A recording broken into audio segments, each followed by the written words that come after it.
नमस्कार दोस्तों आज हमारे रहेगा मनोविज्ञान का टेस्ट नंबर 6 दोस्तों। इससे पहले हमने मनोविज्ञान के 5 टेस्ट देख लिए थे जो प्लेलिस्ट के अंदर आपको मिल जाएंगे। मनोविज्ञान 30 मॉडल पेपर, उसके अंदर आप जाकर है वो सभी मॉडल पेपर है देख सकते हैं।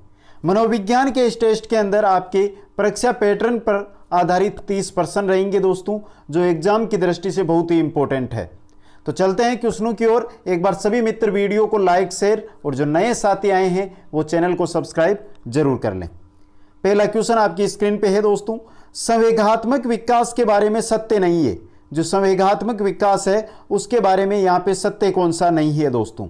ऑप्शन है आपका, जन्म के समय केवल उत्तेजना होती है ब्रिजेश के अनुसार। ऑप्शन नंबर 2 है, ईर्ष्या संवेग का विकास, जो ईर्ष्या संवेग है उसका विकास 18 माह में हो जाता है। संवेग जन्म से विद्यमान नहीं होते हैं स्पीड्स। और चौथा ऑप्शन है, अमूर्त संवेग बाल्यावस्था में होते हैं। तो यहाँ पे पूछा क्या है कि सत्य कौन सा नहीं है, तो आपका 4 नंबर ऑप्शन है जो सत्य नहीं है, गलत है दोस्तों। सही रहेगा यहाँ पे 4 नंबर ऑप्शन। नेक्स्ट क्वेश्चन में चलते हैं। क्वेश्चन नंबर 2 है, सुमेलित है। यहाँ पे आपको बताना है सुमेलित है, कौन सा सुमेलित है दोस्तों।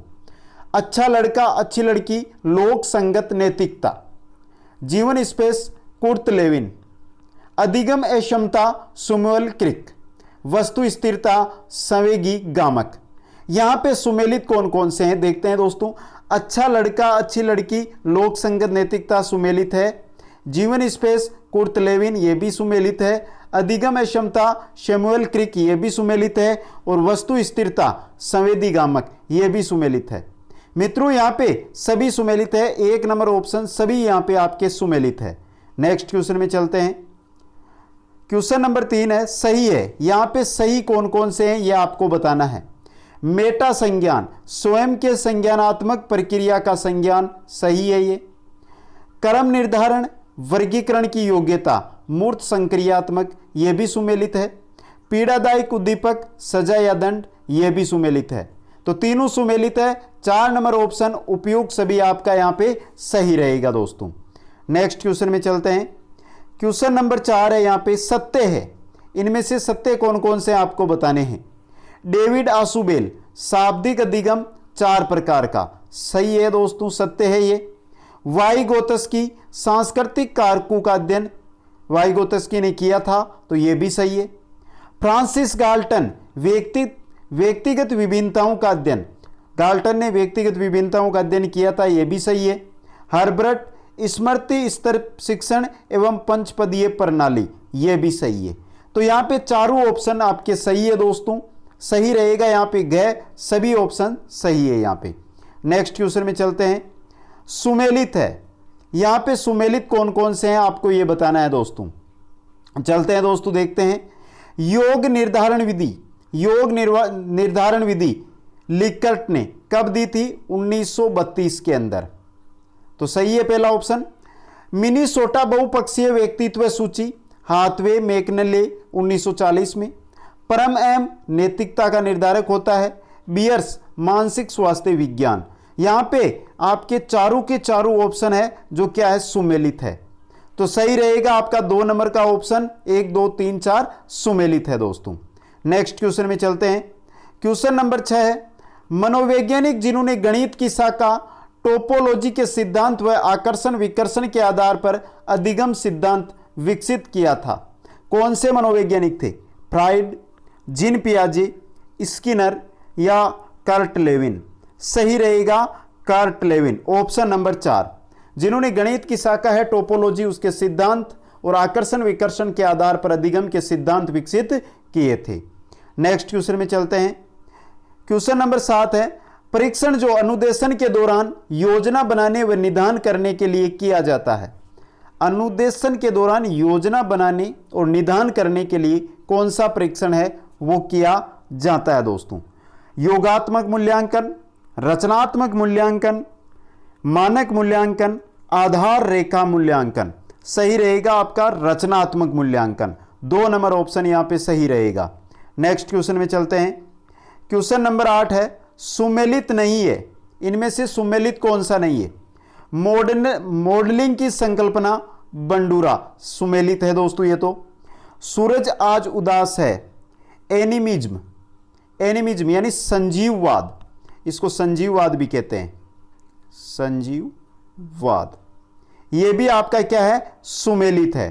तीसरा है स्पाशियल बुद्धिमत्ता, स्पाशियल बुद्धिमत्ता या स्थानिक, ये गार्डनर की है, ये भी सुमेलित है। हेट्रोनॉमी नैतिक विकास, कुर्ट लेविन, ये सुमेलित नहीं है। तो यहां पे सुमेलित कौन सा नहीं है, 4 नंबर ऑप्शन सही रहेगा आपका, 4 नंबर का ऑप्शन यहां पे। नेक्स्ट क्वेश्चन में चलते हैं। सत्य है, यहां पे आपको सत्य को बताना है दोस्तों। पहला है भाषा ग्रहण उपकरण चॉम्स्की, बताना क्या है कि सत्य कौन सा है। तो पहला है भाषा ग्रहण उपकरण चॉम्स्की, ये सत्य है। लिंग के प्रति ईर्ष्या, लिंग प्रदान, ये भी सत्य है। वांछनीय व्यवहार के बाद शिक्षक द्वारा बहुत अच्छा कहना, द्वितीय पुनर्बलन, ये भी सत्य है। विस्मरण वक्र, एबिंगहास, ये भी सत्य है। यहां पर भी चारों सत्य है, ऑप्शन 1 नंबर सभी यहां पे सत्य रहेंगे दोस्तों। नेक्स्ट क्वेश्चन में चलते हैं। वर्तमान स्कीमा के द्वारा बाहरी दुनिया को समझने की प्रक्रिया है, जो वर्तमान स्कीमा है उसके द्वारा बाहरी दुनिया को समझने की प्रक्रिया होती है संगठन, आत्मसातीकरण, समायोजन, तादात्मीकरण। सही रहेगा आत्मसातीकरण, 2 नंबर ऑप्शन यहां पे आपका क्या रहेगा, सही रहेगा। नेक्स्ट क्वेश्चन में चलते हैं। वह नियम जो अधिगम के गेस्टाल्ट दृष्टिकोण का भाग नहीं है, वह नियम जो अधिगम का गेस्टाल्ट दृष्टिकोण है उसका भाग नहीं है, कौन सा नहीं है दोस्तों। समानता का नियम, निकटता का नियम, पूर्व से अंश का नियम यानी पूर्ण से अंश का नियम, या अभ्यास का नियम। पूछा क्या है, गेस्टाल्ट दृष्टिकोण का भाग नहीं है, तो 4 नंबर ऑप्शन ये गेस्टाल्ट दृष्टिकोण का भाग नहीं है दोस्तों, व्यवहारवाद का है। नेक्स्ट क्वेश्चन में चलते हैं। कौन सा लक्षण अंतर्मुखी व्यक्तित्व का नहीं है, इनमें से कौन सा लक्षण है जो अंतर्मुखी व्यक्तित्व का नहीं है दोस्तों। आत्म केंद्रित, रूढ़िवादी, सामाजिक, दब्बू। अंतर्मुखी व्यक्तित्व का, अंतर्मुखी व्यक्तित्व की बात हो रही है तो यहां पे रहेगा आपका सामाजिक, सामाजिक बहिर्मुखी व्यक्तित्व का लक्षण होता है दोस्तों। तो 3 नंबर ऑप्शन सही रहेगा यहां पे। नेक्स्ट क्वेश्चन में चलते हैं। कौन सा आयाम मानसिक विकास के अंतर्गत आता है, इनमें से कौन सा आयाम है जो मानसिक विकास के अंतर्गत आता है दोस्तों। भाषा, चिंतन, संवेदना या उपरोक्त सभी। मानसिक विकास के अंतर्गत तीनों ही आते हैं, भाषा, चिंतन और संवेदना। सही रहेगा 4 नंबर ऑप्शन उपरोक्त सभी दोस्तों। नेक्स्ट क्वेश्चन में चलते हैं। क्वेश्चन नंबर 14 है आपका सही है, इनमें से सही कौन सा है यह आपको यहां पर बताना है दोस्तों। देखते हैं। समीप्त विकास का क्षेत्र, उपयोग, सहायता व सहयोग दक्षता का क्षेत्र, यह सही है दोस्तों। निरीक्षणात्मक अधिगम का क्षेत्र, बालक दूसरे के व्यवहार को देखकर सीखता है, यह भी सही है। शिक्षा बिना बोझ के रिपोर्ट एनसीएफ 2005 के अनुसार है। ये तीनों ही नियम, दोनों नियम और ये दूसरा आपका तीसरा जो रिपोर्ट है ये याद रखनी है, इनसे सीधा भी क्वेश्चन एग्जाम के अंदर आ सकता है और तीनों ही सही है दोस्तों। उपयुक्त सभी आपका यहां पे सही रहेगा। नेक्स्ट क्वेश्चन में चलते हैं। क्वेश्चन नंबर 15 है। शिक्षण के बारे में सत्य है, शिक्षण के बारे में यहां पे सत्य कौन सा है देखते हैं। पूर्व क्रिया अवस्था, योजना बनाना या पूर्वानुमान लगाना। पूर्व क्रिया अवस्था के अंदर योजना बनाई जाती है, पूर्वानुमान लगाया जाता है, तो यह सत्य है। अंत क्रिया अवस्था, अधिगम वातावरण का निर्माण करना। अंत क्रिया अवस्था के अंदर सीखने के जो वातावरण है उसका निर्माण किया जाता है, यह भी सही है। उत्तर क्रिया अवस्था, उत्तर क्रिया अवस्था के अंदर मूल्यांकन किया जाता है, परीक्षण किया जाता है, तो यह भी सही है दोस्तों। शिक्षण अधिगम अवस्था मॉडल, शिक्षण अधिगम अवस्था मॉडल किसने दिया था, डेविज ने, यह भी सही है। तो यहां पे आपके चारों ऑप्शन सही है, 4 नंबर ऑप्शन सभी यहां पे आपका क्या रहेगा, सही रहेगा। नेक्स्ट क्वेश्चन में चलते हैं। व्यवहार का करना पक्ष है, व्यवहार का जो करना पक्ष है वो है दोस्तों ज्ञानात्मक है, भावात्मक है, क्रियात्मक है या सभी। जो व्यवहार का करना पक्ष होता है ना दोस्तों वो क्रियात्मक होता है। 3 नंबर ऑप्शन आपका यहां पे क्या रहेगा, सही रहेगा। नेक्स्ट क्वेश्चन में चलते हैं। क्वेश्चन नंबर 17 में आरटीई के बारे में सही नहीं है, बात किसकी हो रही है, आरटीई की। आरटीई के बारे में इनमें से सही कौन सा है देखते हैं। प्राथमिक स्तर पर कार्य दिवस 200 दिन प्रतिवर्ष, सही है दोस्तों। ये निजी, सॉरी मित्रों यहाँ पे सही इसको नहीं बताया मैंने, गलत बताना हमें, सही नहीं कौन सा ये बताना है। तो ये तो पहला सही हो गया। निजी स्कूलों में गरीब बच्चों के लिए आरक्षित सीट 25%, ये भी सही है आरटीई के अनुसार। प्रति सप्ताह कालांश 48, ये गलत है दोस्तों। प्राथमिक स्तर की बात हो रही है तो 48 कालांश नहीं है। 3 नंबर ऑप्शन आपका यहाँ पे सही रहेगा। चौथा है 1 से 5 तक विद्यालय 1 किलोमीटर के दायरे में विकसित करना, ये भी सही है। नेक्स्ट क्वेश्चन में चलते हैं। क्वेश्चन नंबर 18 है मूल्यांकन का उद्देश्य है। मूल्यांकन का उद्देश्य ऑप्शन है बच्चा क्या सीखता है, जानना, निदान व उपचार करना, शिक्षण की सफलता की जांच करना। ये तीनों ही मूल्यांकन के उद्देश्य होते हैं। तो उपयुक्त सभी 4 नंबर ऑप्शन आपका यहाँ पे सही रहेगा। नेक्स्ट क्वेश्चन में चलते हैं। रेवेन का प्रोग्रेसिव मैट्रिसेज परीक्षण है। ये रेवेन का है दोस्तों, रेवेन है यहाँ पे। रेवेन का जो प्रोग्रेसिव मैट्रिसेज परीक्षण है वो है, देखते हैं, मौखिक बुद्धि लब्धांक, संस्कृति बुद्धि मुक्त, संस्कृति मुक्त लब्धांक, या फिर सामूहिक शाब्दिक लब्धांक। उपरोक्त सभी सही रहेगा। 2%। दूसरा ऑप्शन आपका जो प्रोग्रेसिव मैट्रिसेज परीक्षण है रेवेन का, वो संस्कृति मुक्त लब्धांक है। नेक्स्ट क्वेश्चन में चलते हैं। चिंतन है, चिंतन है मनोगति क्रिया, संज्ञानात्मक गतिविधि, भावात्मक व्यवहार या मनोवैज्ञानिक। चिंतन क्या है? चिंतन एक संज्ञानात्मक गतिविधि होती है।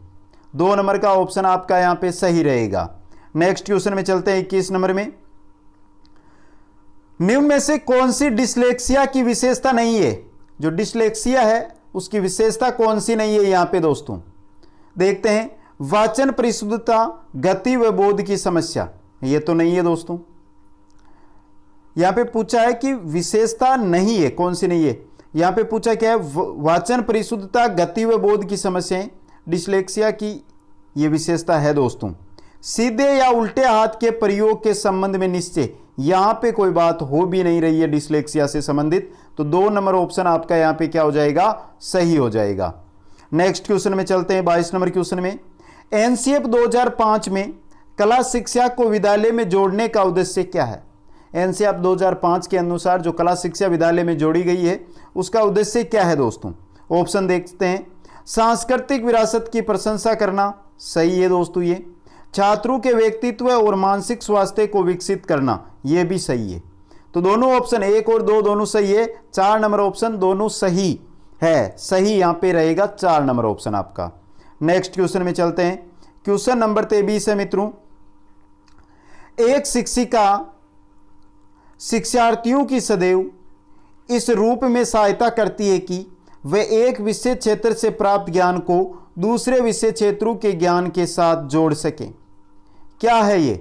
पुनर्बलन, ज्ञान के साथ संबंध एवं अंतःकरण, व्यक्तिक भिन्नता या शिक्षार्थी स्वायत्तता। सही रहेगा आपका ऑप्शन नंबर 2, ज्ञान के साथ संबंध एवं अंतःकरण दोस्तों। नेक्स्ट क्वेश्चन में चलते हैं। एक बच्चा अतीत के समान परिस्थितियों में की गई अनुक्रियाओं के आधार पर नई स्थिति के प्रति अनुक्रिया करता है। यह किससे संबंधित है? एक बच्चा है जो अतीत के अंदर जो उसने परिस्थिति अतीत में जो अनुक्रिया की है उसी के आधार पर जो नई स्थिति के अंदर है वो उसके अनुसार क्या कर रहा है? अनुक्रिया कर रहा है। तो ये किससे संबंधित है? सीखने की प्रक्रिया विवर्ती नियम से, सीखने की प्रक्रिया तत्परता नियम से, सीखने की प्रक्रिया सादृश्य नियम से, सीखने की प्रक्रिया प्रभाव नियम से। सही रहेगा 3 नंबर ऑप्शन आपका। सीखने की प्रक्रिया सादृश्य नियम से संबंधित है ये। नेक्स्ट क्वेश्चन में चलते हैं। शिक्षा शास्त्र की अवधारणा निम्न में से किस कथन के अंदर प्रतिबिंबित नहीं रही है? देखते हैं यहां पर प्रतिबिंबित कौन से कथन में नहीं हो रही है, यह आपको बताना है दोस्तों। शिक्षण व अधिगम का व्यवहारिक ज्ञान, सही है। शिक्षण व अधिगम का कला व विज्ञान, ये भी सही है। अमूर्तीकरण व सामान्यीकरण का विज्ञान, ये गलत है दोस्तों। शिक्षा शास्त्र की जो अवधारणा है वो किस कथन में नहीं हो रही है? 3 नंबर में। 3 नंबर ऑप्शन आपका यहां पे सही रहेगा। नेक्स्ट क्वेश्चन में चलते हैं। कुछ लोगों का कहना है कि जब बालकों को गुस्सा आता है तो वह खेलने के लिए चले जाते हैं, जब तक पहले से अच्छा महसूस नहीं करते हैं उनके व्यवहार में निम्न में से कौन सा प्रतिरक्षण तंत्र है परिलक्षित है दोस्तों? प्रक्षेपण, विस्थापन, प्रतिक्रिया निर्माण, उदात्तीकरण। गुस्सा आया है, खेलने गए हैं, गुस्सा शांत होगा, मतलब विस्थापन। 2 नंबर ऑप्शन आपका यहां पे क्या रहेगा? सही रहेगा। नेक्स्ट क्वेश्चन में चलते हैं। सृजनात्मकता की पहचान के लिए गिलफोर्ड ने जिन परीक्षणों का निर्माण किया है उसके द्वारा सृजनात्मकता के विभिन्न गुणों को मापन करते हैं। निम्न में से कौन सा विकल्प उन गुणों को अंकित करता है? तो गिलफोर्ड के लिए गिलफोर्ड के द्वारा जो सृजनात्मकता के लिए जो गुण है वो विकसित किए गए हैं, वो गुण कौन कौन से हैं आपको यहाँ पे बताना है दोस्तों। देखते हैं। पूर्व चेतना, समानता, सर्वेक्षण, सूझ, ये तो नहीं है दोस्तों। विस्तार, समानता, सूझ, निरंतरता, ये भी नहीं है। मौलिकता, सूझ, सर्वेक्षण, विस्तार, ये भी नहीं है। निरंतरता, लोचशीलता, मौलिकता, विस्तार, सही है ये दोस्तों। 4 नंबर ऑप्शन सृजनात्मकता के जो गुण है निरंतरता, लोचशीलता, मौलिकता, विस्तार, ये मापन करते हैं, इनका मापन किया जाता है दोस्तों। नेक्स्ट क्वेश्चन में चलते हैं। सीखने की प्रक्रिया में अभिप्रेरणा, सीखने की जो प्रक्रिया है उसके अंदर अभिप्रेरणा होती है। बच्चों में सीखने के प्रति रुचि का विकास करना, सही है दोस्तों। अभिप्रेरणा के द्वारा बच्चों के अंदर सीखने के प्रति जो रुचि है उसका विकास किया जाता है। नेक्स्ट क्वेश्चन में चलते हैं। एक शिक्षक प्रश्न पत्र बनाने के बाद यह जांच करता है कि क्या प्रश्न पत्र परीक्षण के विशिष्ट उद्देश्यों की परीक्षा ले रहे हैं। वह मुख्य रूप से प्रश्न पत्र के बारे में चिंतित है। किसके बारे में? विश्वसनीयता के, वैधता के, संपूर्ण विषय वस्तु को शामिल करने के, या प्रश्नों के प्रकार के। वो दोस्तों प्रश्न पत्र की जो वैधता है उसके बारे में चिंतित है दोस्तों। 2 नंबर ऑप्शन आपका सही रहेगा। और चलते हैं अंतिम क्वेश्चन की ओर। एक बार सभी मित्र इस क्वेश्चन के बाद अपना स्कोर जरूर कमेंट कर दें कि आपने 30 में से कितने क्वेश्चन यहां पे सही है जो अटेंड किए हैं दोस्तों। फ्राइड के अनुसार किस अवस्था में कामेच्छाएं सापेक्ष रूप से निष्क्रिय रहती है? मुखीय, गुदीय, लैंगिक, या प्रसुप्ति? तो सही रहेगा आपका प्रसूति अवस्था के अंदर जो कामेच्छाएं होती है वो सापेक्ष रूप से निष्क्रिय रहती है।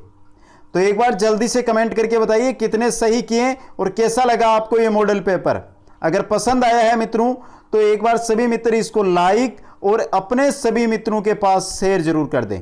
आप सभी मित्रों को बहुत बहुत धन्यवाद। जय हिंद, जय भारत।